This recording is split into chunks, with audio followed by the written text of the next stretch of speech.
talking with TedKorte here from Qligent. And Ted, what do you do? Well, in a nutshell, Stan, what we do is monitoring. Today's problems are more soft than they used to be, and there's so many different distribution platforms. So you have everything from terrestrial to OTT over an IP-based network, and with everything being digital and everyone shoving as many bits down the pipe as they possibly can, you're having all kinds of interaction type of problems, and that's what we try to help broadcasters resolve. So when you say monitoring, what do you mean? You're monitoring the video, the audio, the data stream? What do you mean by monitoring? Yeah, that's a good point. Traditionally, people have monitored the actual equipment, and the equipment would report on whatever the equipment needed to report on.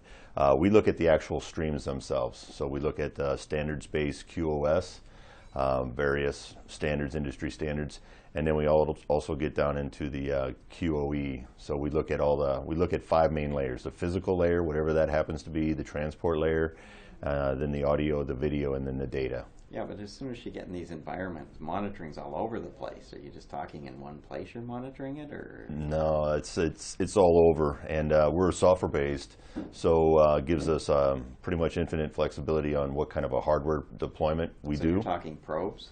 We're talking probes. So yeah, you can put even on a little single board computer that costs a fraction of what some other large pieces of testing equipment can do.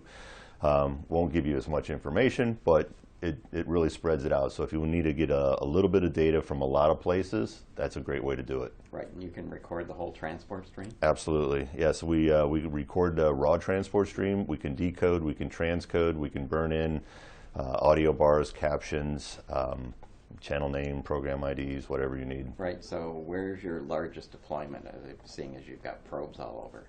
Well, we started out helping people with their analog to digital conversions.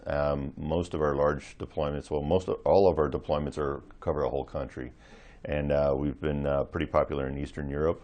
That's where most of our large deployments are. Right, so like how many probes would be in an install?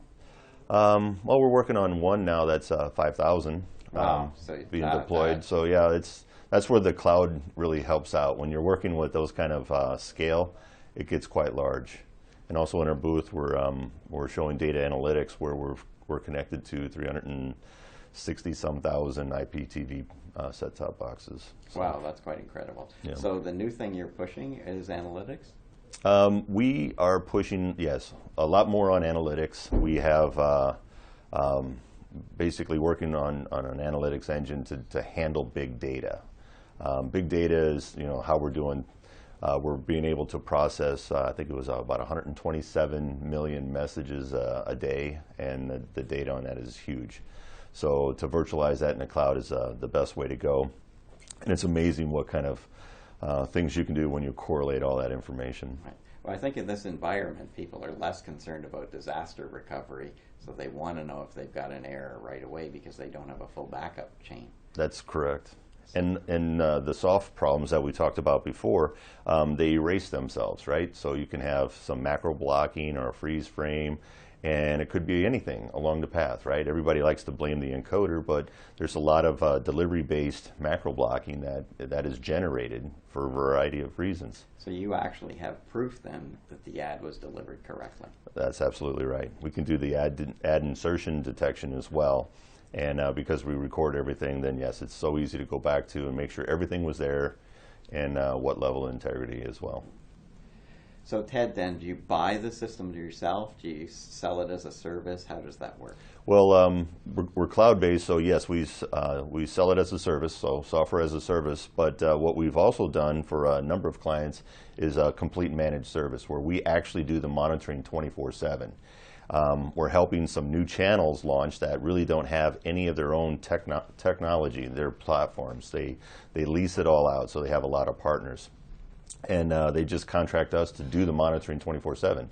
It avoids you from having to evaluate a system, big capital purchase of a system, staffing the system, training on the system. Oh, of course, it's the standard cloud benefits. Right. So they contract with us, and we've already got experience with all those things, and we just basically report back to them on a weekly, daily basis what kind of things that we're seeing, what kind of problems that they're having, and even prescribe some corrective actions for them. Oh.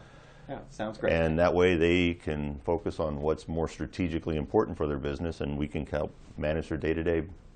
And then, it's more like a cloud-based activity. It's an outsourced service. I think that's great. Thanks for your time. Well, thank you very much, Stan.